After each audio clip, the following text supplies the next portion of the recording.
Take it easy. Hello, everyone. Today we have a special guest who we are going to interview today. David Ross is the Frogtown football team coach. Tell us a little bit about yourself. Um, Born and raised in St. Paul. Um, I've been coaching for over 25 years in the community and high school. I'm a father of three, and I'm just deeply rooted in the community. Can you tell us a little bit about your football team as well? Frogtown football, they've been around for well over 30 years. Um, I think it was Johnny Howard started the organization, and along with his partners, and they combined it Shepherd Rec and Minnehaha Rec to make Frogtown football. So, how did you become a coach of a football team? I always loved the game. Um, I played, all throughout my career, um, and it was just something that I just love. I love seeing kids play. And I went out there and tried, and I loved it. And me having kids and being a sports fanatic, it was just natural. What are your day-to-day tasks as a football coach? Day-to-day tasks. One, I'm gonna say safety. We gotta make sure we're keeping our youth safe. Two is to make sure they're having fun. Three is to make sure they learn something while they're having fun. You know what I'm saying? How do you manage a football team with things like marketing, training, and accommodating your players? Good question. Um, you know what? It all works out when you love doing what you're doing. You know what I mean? So it's you know, you have once you get to doing it, and I've been doing it for so long, from the practice and the 2 hours that you're actually on the field or a game or something like that, that's the end of the work. That's there's so many things that you got to do to prepare for that moment, and so it's like I would say all the managing and stuff like that really happens in the off season. You know what I mean? And having a schedule, and maintaining a tight schedule. We kind of been working the same schedule for over 10 years, so it's like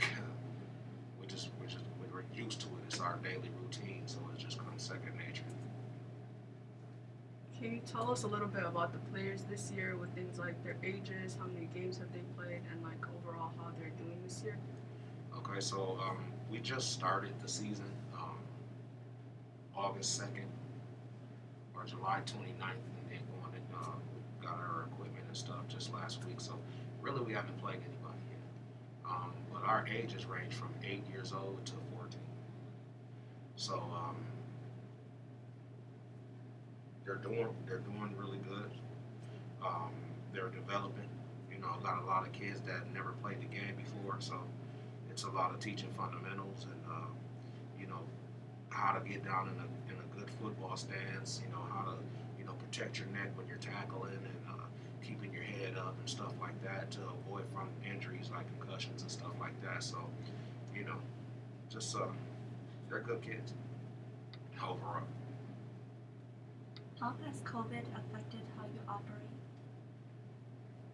Well,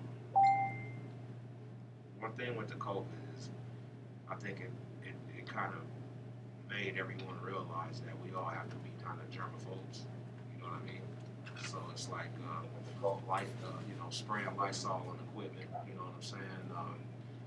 Keeping your hands and stuff sanitized. You know what I mean? Kind of trying to maintain some kind of distance. You know what I mean? Even though it's hard in the game of football with huddles and stuff like that, just being conscious of it is the biggest thing. You know what I mean? And like I tell the rest of the coaches, as long as we're being conscious of, hey, this is an issue. Um, that's how we try to keep from anyone getting sick and stuff like that. Just making sure we're doing our part, due diligence of trying to avoid it. Have you always wanted to be a football coach? Um, no, not always wanted to be a football coach. No. Um, naturally, as a kid growing up, you always want to be a football star and play in the NFL and do all that stuff. And not all of us get that opportunity. Um, I didn't really think about it, like I said, until I had my own kids. You know what I mean? And my oldest, he was playing the game. He loved the game, so I always prepared him for the game. So it was just like once I got out there and realized that hey, this is what my coaches taught me. So it's something that I kind of, like I said, gravitated to and just been rocking with it ever since. What's something you want people to know about you and your story, and something you want them to take away from your story? Good question. Um,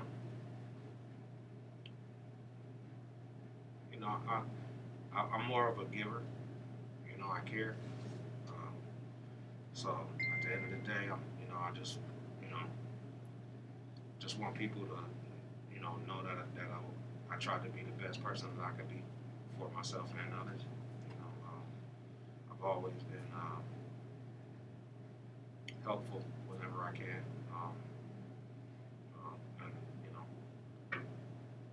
And I'm a fun dude. I like to, I love my kids. Family oriented. You know, um, and I love my community. I love these kids. I call them all my little brothers and sisters. You know what I mean? Because once you come into our program, it's a family. So just I care. That's probably the biggest thing that I would want people to know that I did care. How long did it take for you to get into this field? 3 weeks. um, no, seriously. Just the first day I went out there, I was asked by one of my buddies, and he's still with the program. Um, Teddy, Coach Teddy, and I helped him, and it was literally the first day I went out there, I fell in love with it. So it was like I just went through the procedures that I needed to go through with the city. You have to do background checks and all that other stuff, and make sure you're not a danger to any kids and stuff like that. And I did it. And, I mean, that led me to it's for free. So just doing something good for the community, and it led for me to get high school jobs. You know what I mean? And I coached high school ball for 14 years out of the 25 that I've been coaching. So it's just a blessing to be out there with these kids. To be honest with you. What are some pros and cons about being a coach? I don't know.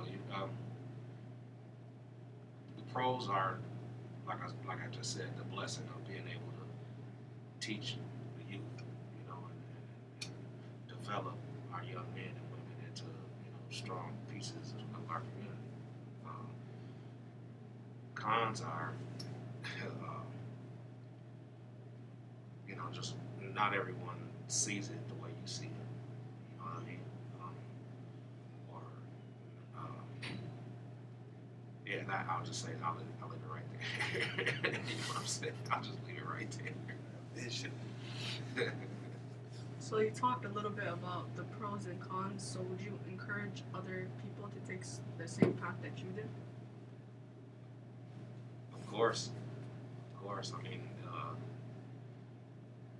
I get people all the time that come to me and ask if they can help coach and do stuff like that. And it's like, hey man, as long as you want to give your time, to help develop our youth, and you're genuine in doing it, come on, why not? You know what I mean? We need more people like that. You know what I mean? It's like, I don't think you can have too much of a big ego if you're always focused on helping somebody else. You know what I'm saying? So you can't be egotistical and do what we do. You know what I mean? It's definitely not about us. It's about what you're doing for others. You know what I mean? So if they want to come and help, I encourage them to all the time. And I have a lot of youngsters that come out too that want to help and stuff. And I encourage our young generation, you all, come on out, get involved. Motivation is something people have trouble with. How do you encourage your players to do their best? Mm,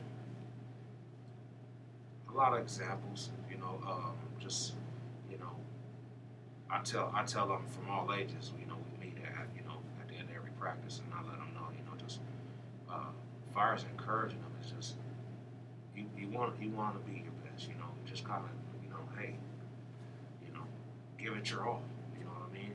You don't have to be the greatest, but as long as you're putting the effort in, it helps you, you know what I mean? Put the effort in, and that's the one thing that even my little 8-year-old and stuff, it's like, don't be afraid of what anybody else, you know what I mean, is thinking.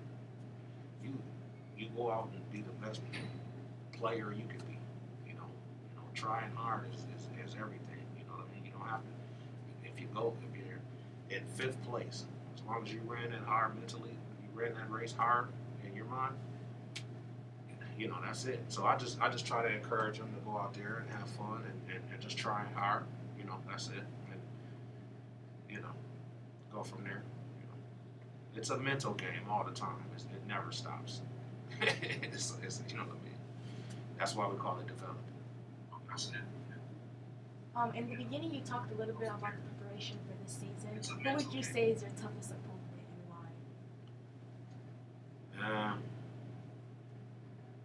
why? I'll say it like this: our toughest opponent is us. You know what I mean? Like I tell my teams, at the end of the day, it's what you do that creates the outcome of our game. You know what I mean? Like, so if we didn't do well on defense and the other team scored, it was our fault because we didn't do what we were supposed to do. So I try to tell them our biggest competition is us. And I really believe that.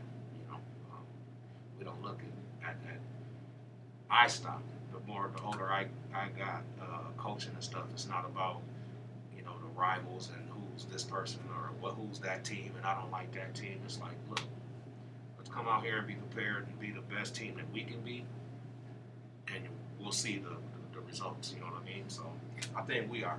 To be honest with you. So what do you tell other people who want to get into coaching? What do I tell them once they get into coaching? As far as So what advice would you give them? what advice would I give them?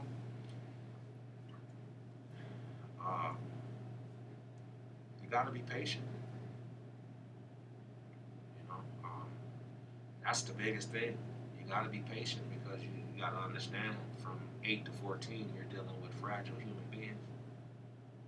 You know what I'm saying? So it's like you got to be able to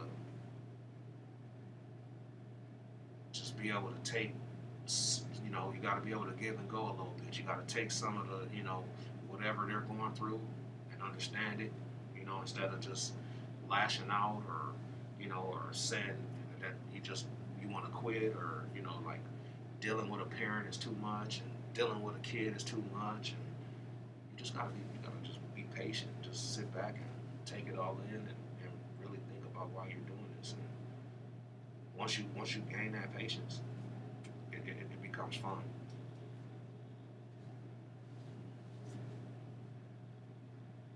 Is there any last message you want to leave for any player who's kind of having that mental block in the field?